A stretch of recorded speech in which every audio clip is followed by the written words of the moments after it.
here. Good. Yeah, of course. Having 12-hour now.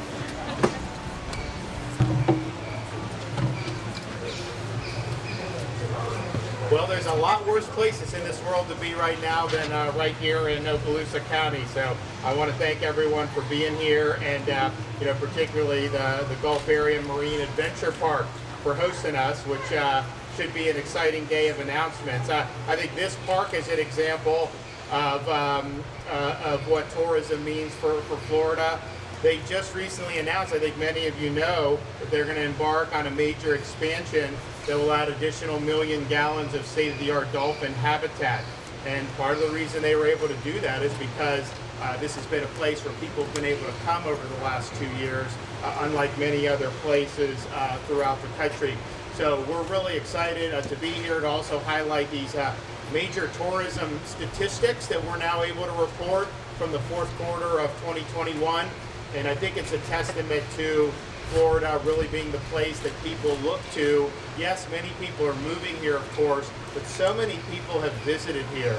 So many people over the last year and a half have said, okay, I need to escape from the burdens of wherever I'm at with the mandates and the lockdowns, and just come to Florida for, yes, sunshine, yes, beaches, theme parks, all these things.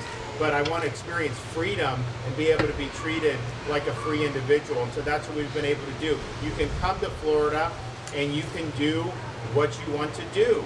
You're not going to be forced to show medical papers. You're not going to be restricted. You're not going to be mandated. And I think that that's something that's really, really significant. And our state is doing very well as a result. I mean, we're in the legislative session now, but if you went back in April of 2020, and forecasted what was going to happen in Florida, a lot of people were saying it'd be really negative in terms of the budget revenues. In fact, we have more revenue than anybody. Well, I thought we were going to do well. I was confident, but most people were not forecasting. So you have a massive surplus that we have in the state of Florida, even though we have the lowest per capita tax burden in the entire United States. And if you look at what's going on here in this part of the state, Destin-Fort Walton had a record year in tourism for 21. Their tourist development tax revenues increased 74% over 2020, which may not be that surprising because there's a lot of people that didn't want to travel as much, particularly when COVID first hit and there was a lot of concern initially. And so they're up big. But interestingly, 2021, the revenues are up 41% over 2019 pre-COVID. And so I think that that's showing.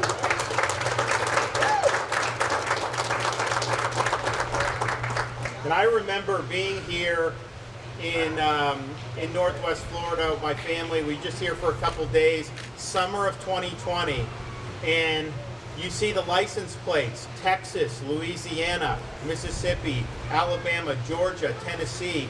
I mean, it seemed like anyone that was within driving distance, even if it was like 8 hours, they get in their car and they wanted to come to Northwest Florida. And so you really saw Northwest Florida overperform many other parts of the state, and they've continued to do that in terms of what they've been able to do over the last year and a half. But I mentioned these revenues generally. So prior to COVID hitting January of 2020, the general revenue estimated for the state of Florida for 2020-2021 fiscal year was $34.4 billion. COVID hits, international travel stops, domestic travel really ground to a halt. As a tourism state, that really was a big deal. So in August of 2020, the people that estimate revenue in Florida, they dropped the estimate of revenue from $34.4 billion to $30.9 billion. And they were forecasting really difficult economic circumstance. And then what happened? The actual collections, as reported in August of 21 for that fiscal year, was not the $30.9 billion that they revised downward due to COVID. It wasn't even the $34.4 billion pre-COVID estimate. It was $36.2 billion in terms of the revenue that came in. And again, we don't have an income tax in Florida. We will never, as long as I'm governor. We have the lowest per capita tax burden, and yet big increase in revenue. We've also led the country in business formations. And when you think about it, we're the third largest state, but we're way more than California, which is the biggest state by far. And we saw 114,000 more business formations. 2021, we actually increased business formations by 61% compared to 2019, the first year I was governor. And so I think you see a lot of the momentum. And so why are we here today? Well, we're here today to be able to announce that Florida's visitation once again topped pre-pandemic levels in the fourth quarter of 2021. Florida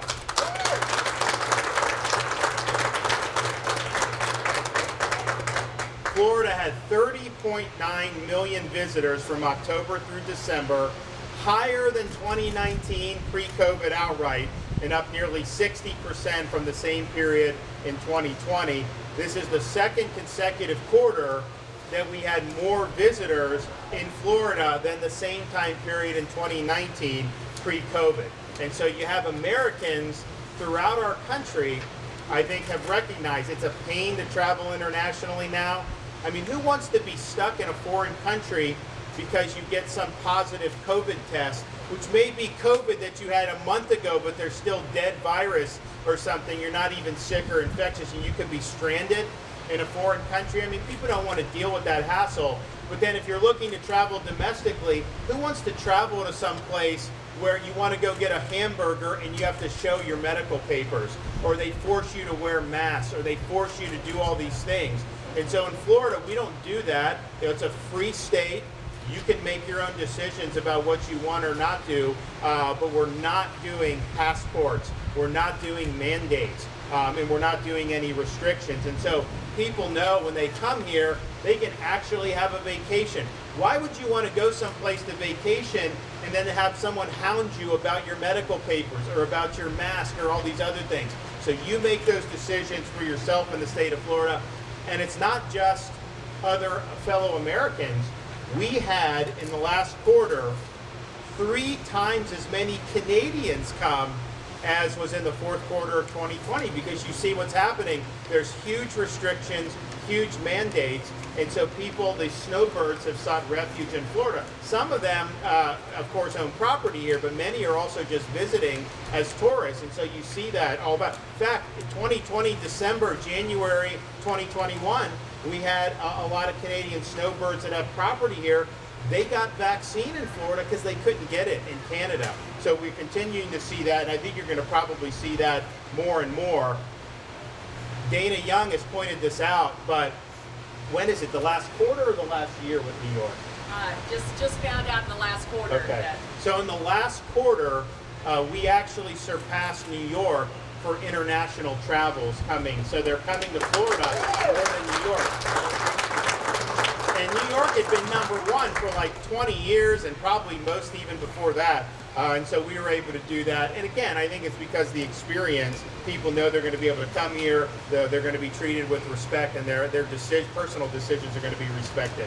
I'm also proud to announce that in 2021, we had the most domestic visitation in the history of our state. 118 million visitors from across the nation came to the state of Florida.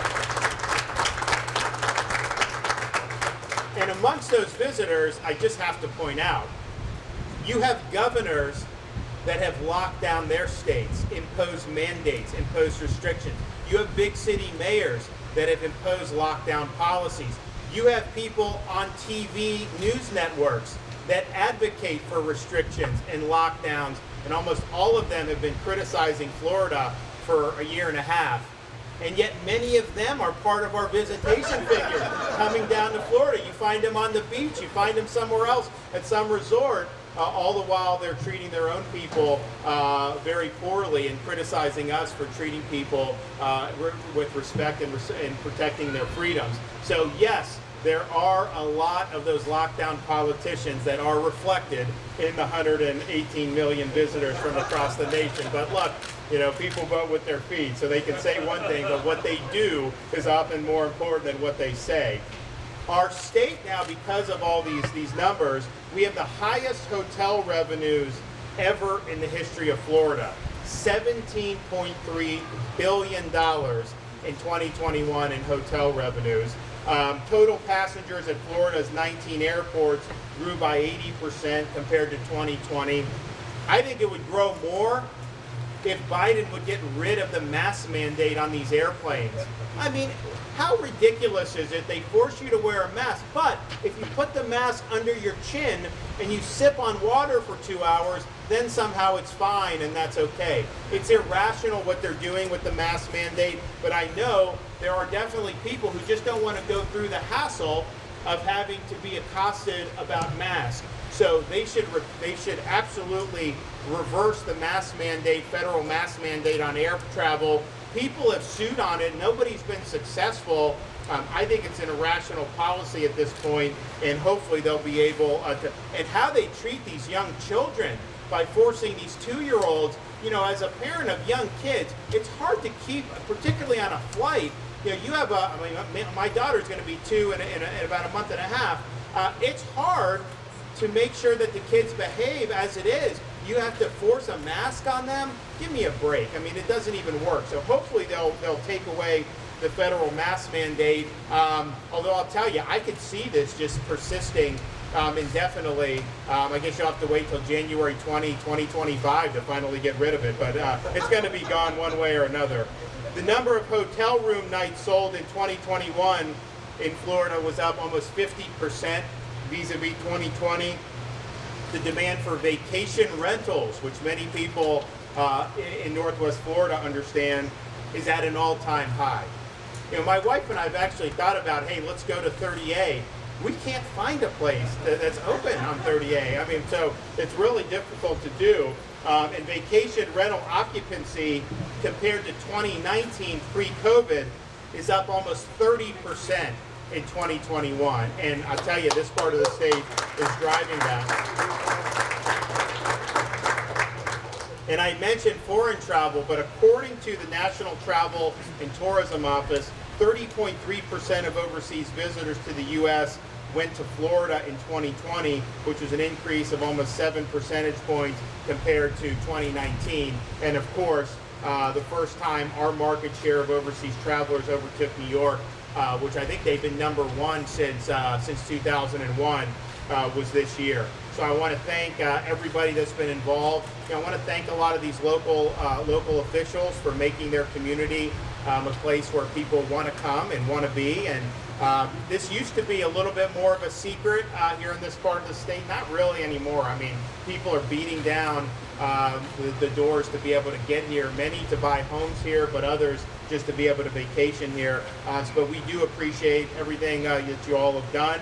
And we're going to continue carrying the torch. Also want to thank Dana Young from Visit Florida for working really hard to promote,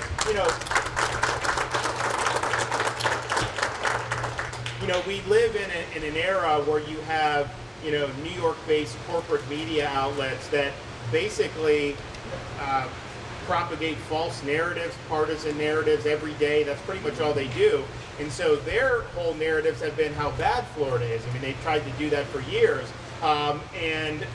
We've made sure Visit Florida, we're getting the word out. But I think people instinctively realize, that these are not trustworthy outlets, and they basically ignored them, and instead we're beating down the doors to get down here. So we're happy about that, and we want to thank Dana for what she's been able to do. So, okay, well, we're here. We're going to hear from some folks who've been involved in this.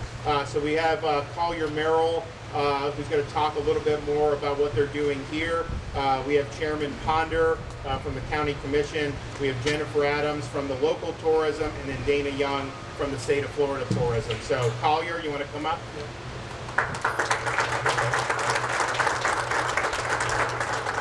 So thank you, Governor, on behalf of my brother Will Merrill, who's the president of Gulfarium, and Patrick Madden, and Patrick Barry, and his team here at the Gulfarium. Thanks for everything y'all have done for the last 2 years. But a real life example of what the governor's talking about. So just about 2 years ago in a week, I took my son, who's a 4th grader in his class, to Tallahassee. We met with the governor, taking pictures, and he'd just done the first press conference on COVID. No big deal, maybe it's coming around.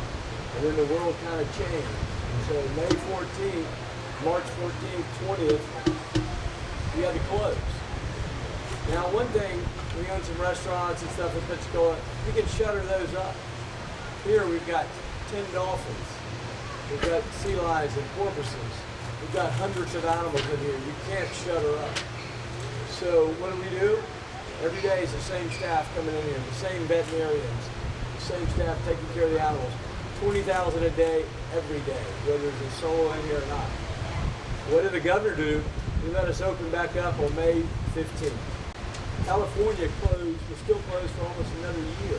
If we had stayed closed the way California was, we wouldn't be here right now. We operate on a shoestring in this environment.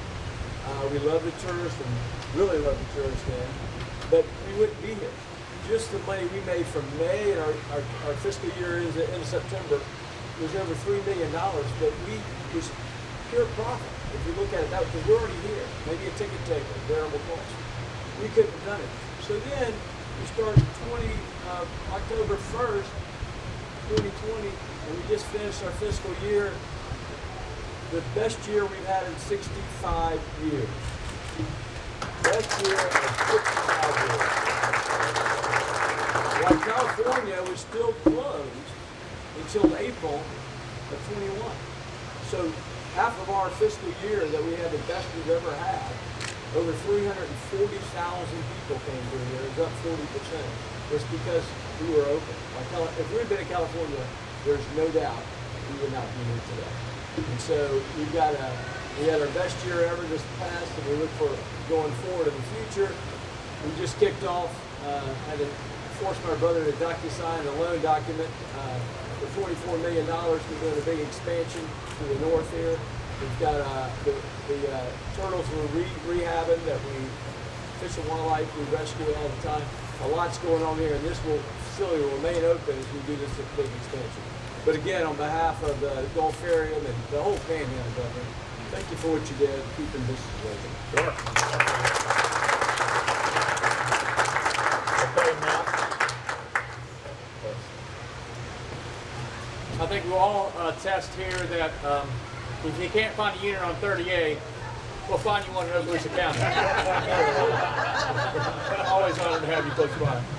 You know, those have the great honor of serving our area in local government for a number of years, and I've seen firsthand the powerful impacts that tourism has, not only us as an economy, but us as each of us as individuals. I want to thank you, Governor, for your amazing leadership in this area. Although you worked relentlessly to diversify our economy, you've stayed steadfast in promoting and standing by tourism as a leading economic driver for our state. We all know tourism community here at home is quite broad and is made up of an amazing family of those who serve on the front porch to welcome our guests as they arrive, to offer them encounters while they're here and experiences that they talk about when they go home. You've heard many places say, come to our beautiful place and have a family experience. But I've often said, come to our shores and experience family. There's something different here. It's a culture of honor and service that our hospitality industry is known for. So to me, it's not just about getting them to leave with sand in their shoes. To me, it's about getting them to leave with sand in their souls. Because when they go back home, I want it to be this place that they talk about from their experience and their encounter. That I don't know what they're doing in Florida, and especially Northwest Florida and Okaloosa County, but I've got to get back. For hospitality is not something we do as we treat our guests that come from other areas and other states, but it's really how we treat each other. So Governor DeSantis and Dana, you stated clearly many times the importance of tourism, and of course this industry is led by many amazing individuals, teams, and companies. Those raised here, those who visited and decided to make their home here. Many who started hit as a vacation stop, later came back and opened a business. Even transitioning military that would be based here, they'd leave and say, I'm coming back to this area to raise my family. It's a great honor to work alongside these partners and their dedication to our local communities and welcoming visitors is part of what makes our destination so special. While these past 2 years, as Collier talked about, have presented a unique set of challenges, I want to thank you, Governor, because I remember where we were, that Ken Wamper and many others on the phone, Jennifer, relentlessly saying, please, it's a big deal to us. Our vacation rentals were served with excellence and be clean. And it was Governor DeSantis that released the call and said, we're opening you back up, and the business began, and life began to flow back into our economy. So thank you for being a great friend of Northwest Florida. But also of great importance is the great opportunity we have every day to offer our guests an experience, helping kids and families be the best they can be, getting them out on the water, to offer them an encounter, perhaps even a new skill, any of which becomes the catalyst to launch dreams and purposes and destinies in their life as they go back home. So Governor DeSantis, we thank you, we honor you, we welcome you here today for your visit. Thank you for supporting tourism. Thank you for supporting one of the many lifelines here in Destin-Fort Walton Beach and throughout the state of Florida. Thank you so much.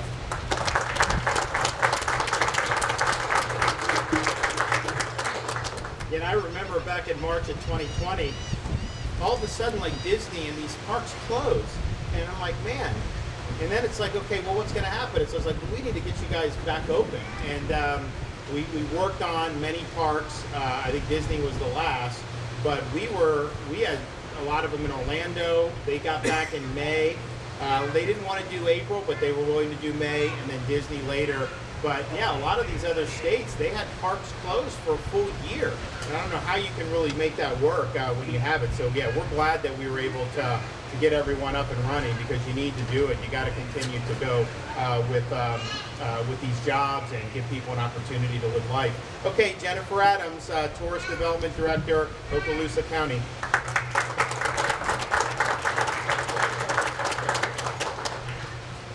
We'll also put you on a charter too when you come here. So how about that? So as Governor DeSantis said, we did have a record year with tourist development tax revenues, 74% over 2020, but really that 41% over 2019.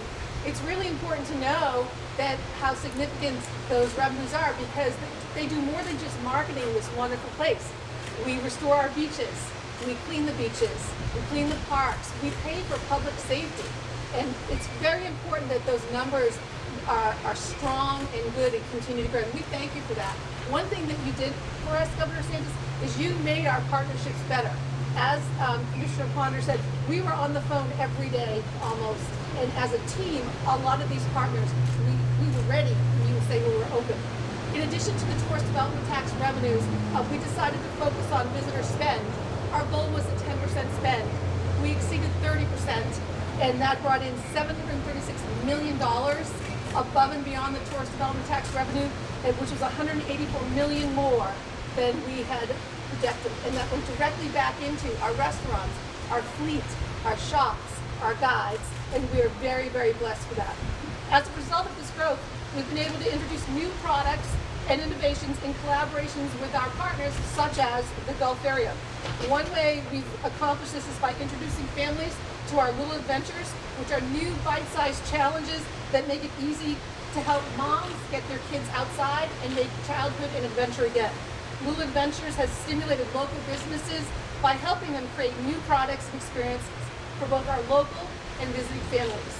Looking ahead, the future of tourism is very bright here in Destin-Fort Walton Beach. Our projections for 2020 are pacing well ahead of those record-setting numbers. Governor DeSantis, we thank you for that. We are truly humbled that you have been a champion of tourism, our livelihood, and we're very humbled, and also with the continued support and collaboration and partnership that we have with Visit Florida. Thank you so much.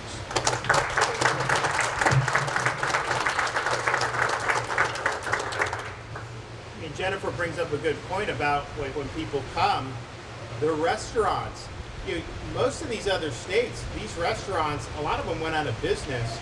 It was very difficult.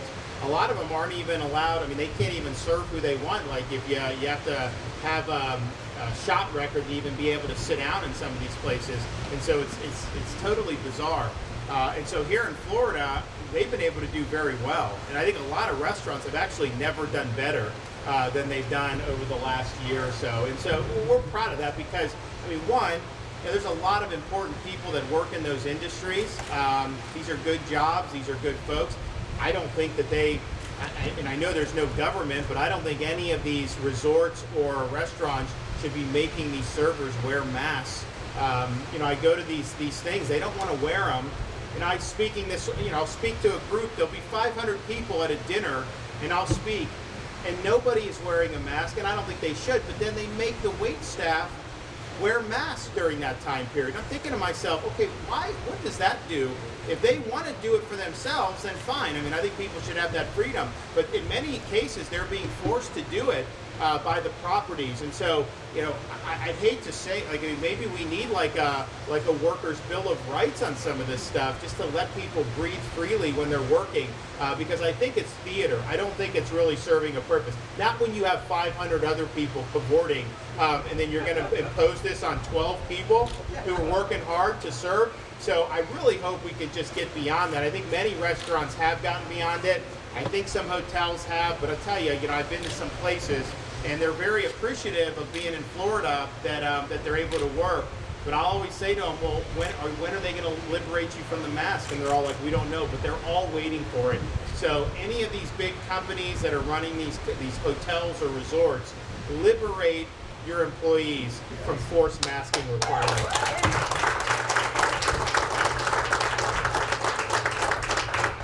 But we are proud that we've been able to keep this industry, not only keep them afloat, I mean, they're thriving like they've never before. People are bringing restaurants to Florida because they couldn't operate effectively in other parts of the country. Some really incredible restaurants. And then the restaurants that we've had here before COVID, most of these are family businesses. Most of these they run on tight margins. It's not an easy industry to succeed in.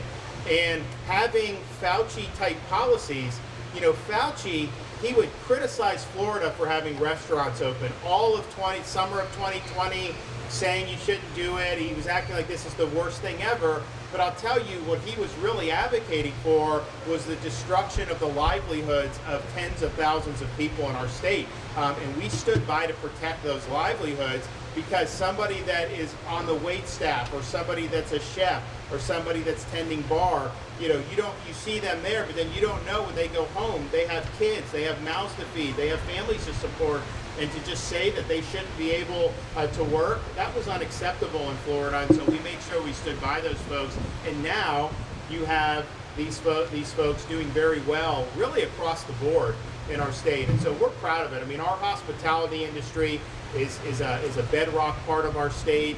Not just the restaurants, the hotels, everything that goes into it, but the employees are really hardworking people, and so we want to stand by them, protecting their jobs, but obviously advocating for them to be able to go to work without having to cover their face all day. Okay, Dana Young, Visit Florida. Thank you, Governor. And I do indeed have sand in my shoes right now, and that is a wonderful thing here on this beautiful, beautiful beach. And Governor, I just thank you so much for being here today. It is a proud moment for me to be here with you to celebrate the tremendous, overwhelming success of Florida's #1 industry, which is tourism. The fact that we had record domestic tourism in 2021 is mind-blowing. The fact that I love talking about this, that we've beat out New York as the #1 destination for international travelers is amazing. And the fact that in the fourth quarter of 2021, when you include international visitors, which there were quite a bit fewer, we still beat 2019 numbers. So we are killing it here in Florida. Our tourism industry is thriving. And this did not happen by accident. There were two things that created this. The first, and frankly the most important, was the leadership of our governor. Had Governor DeSantis not had the strength of will and conviction to keep our state open through massive criticism and continued news media attention in the negative way, we would not be here today. And number two is the ability that the governor gave Visit Florida to actively and aggressively and unapologetically market our state to the United States and to the rest of the world. And by doing that, we have gotten people here in our state of Florida that have never been here before. We've moved them into parts of the state that have never been visited by many people before. And some of our rural counties, Governor, have done better in 2021 than they have ever done. Oh! That was a flyover. It was perfect timing on that flyover. But so it's not just the big cities and the urban centers, but it's also our rural counties and our natural experiences that are being discovered by the world. And we're just so grateful to be here. And I'll just tell you, we don't make predictions at Visit Florida, but with these domestic numbers, once our international visitors are able to get back here, look out, because Florida is going to continue to dominate the country in visitation. And I think the operative word, you've said it many times, is freedom. People are wanting freedom, and they find it here in Florida. Thank you, Governor. And it's true. I mean, I think, Northwest Florida, because you see the beautiful beaches. I mean, people do understand that now more than ever. And like I said, people have been flocking to Northwest Florida over the last 2 years in particular. But you also have some of the more rural areas that maybe not have the coastline. I was in Okaloosa County recently, met all these people that had come down from Wisconsin or Minnesota or New York in Okaloosa, which is very beautiful. And so you are seeing that really across the board. And as Dana pointed out, everything we did to protect people's freedoms, everything we did to protect people's livelihoods and jobs and businesses and our kids' education, we face huge pushback on that from corporate press, from political opponents, all this stuff, every step of the way. My job as a leader is to accept all that in order to be able to stand up for the people that I represent. And so that's what we did every day. I cared more about their livelihoods, their freedoms, their jobs, and their businesses than I did about getting any negative attention heaped on me. That just comes with the territory. I mean, you understand how this game works. But that was not going to deter me for 1 second for standing up for folks and making sure that they had the ability to earn a living and live as free people in a free state. And so the result is that these numbers are spectacular. I think we're going to have a great 2022. I am very concerned. I mean, you just saw some additional inflation data come out today. Huge inflation because of these policies that we're seeing out of Washington, where they think they can just keep printing trillions of dollars and that somehow you're never going to have any consequence for that. Well, I think we're seeing that there's consequence. And when they did that massive stimulus in March, people were warning Biden. Democrat economists were warning him, you are going to fuel inflation.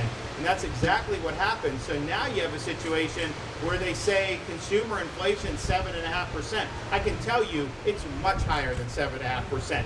How much has gas gone up? How much have groceries gone up? How much have different staples of building and construction and all that gone up? It's all gone up way more than 7.5%. So yeah, as they calculate 7.5%, they're including things that really aren't making much of an impact. They're not including things that have gone up dramatically. And so that inflation is really, really significant, and it eats away at people's incomes. People commute, have to pay more and more for gas. They released the petroleum reserve, strategic reserve.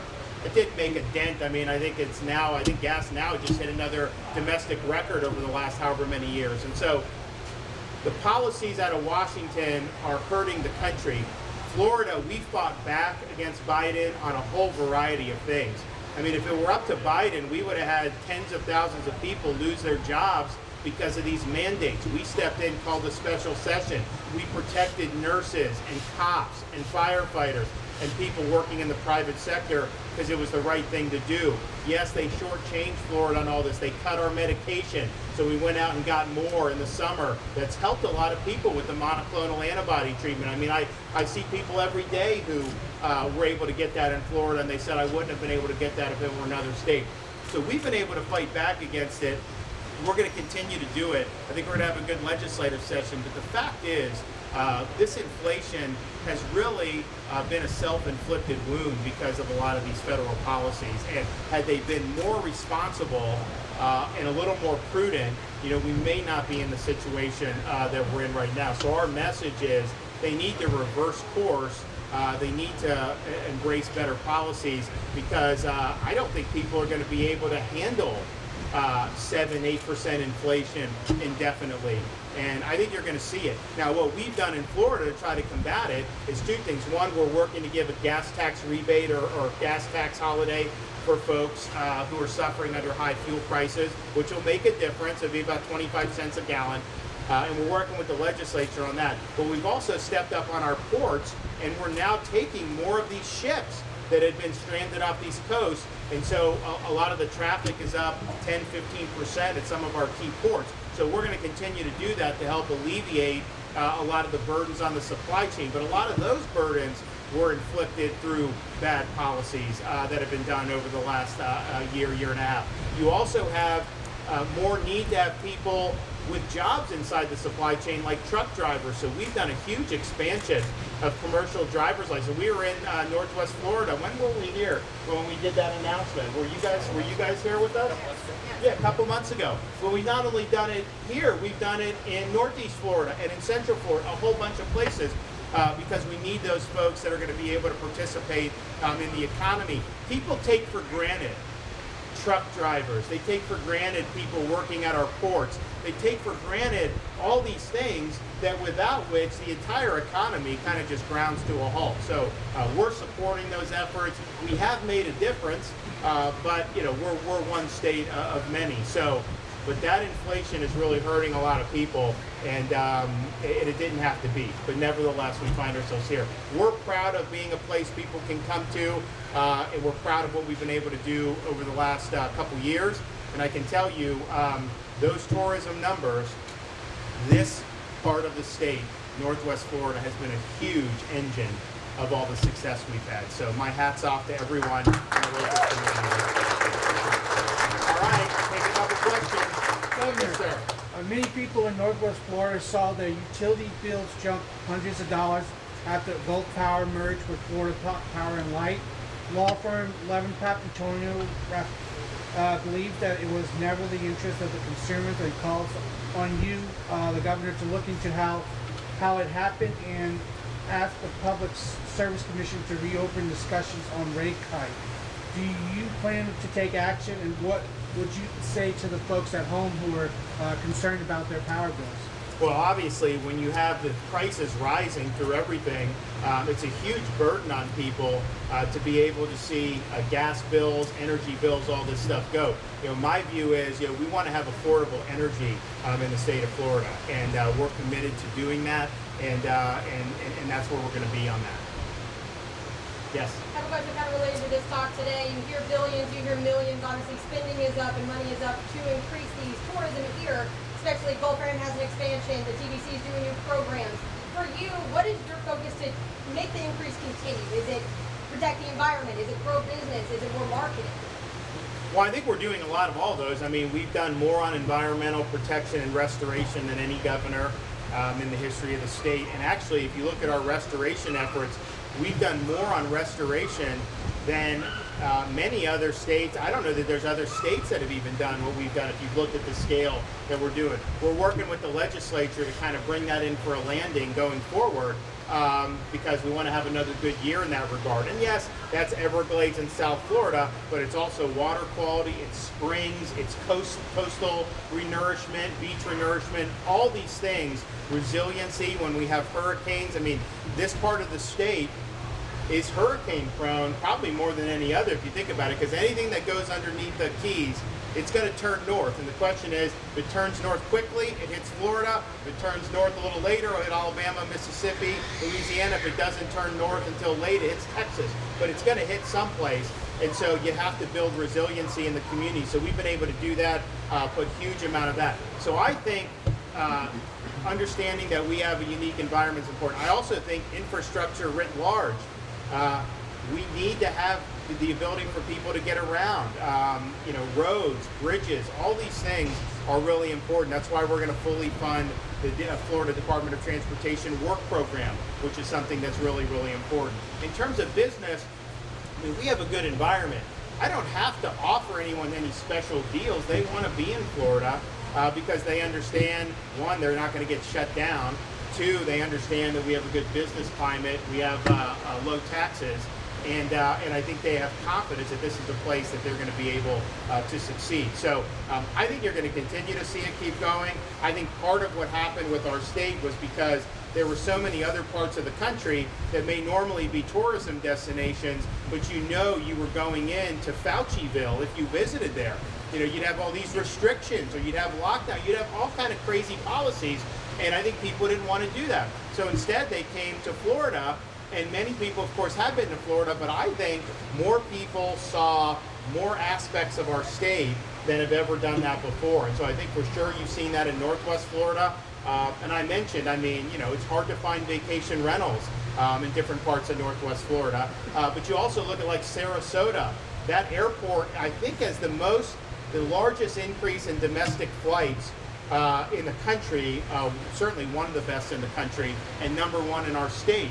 So more people are going there. So I think it's kind of the whole enchilada. But we're going to continue making progress on all the great things that we've been doing so far, and I really believe the best is yet to come.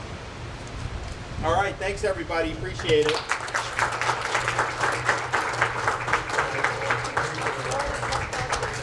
That's right. Thanks, Governor.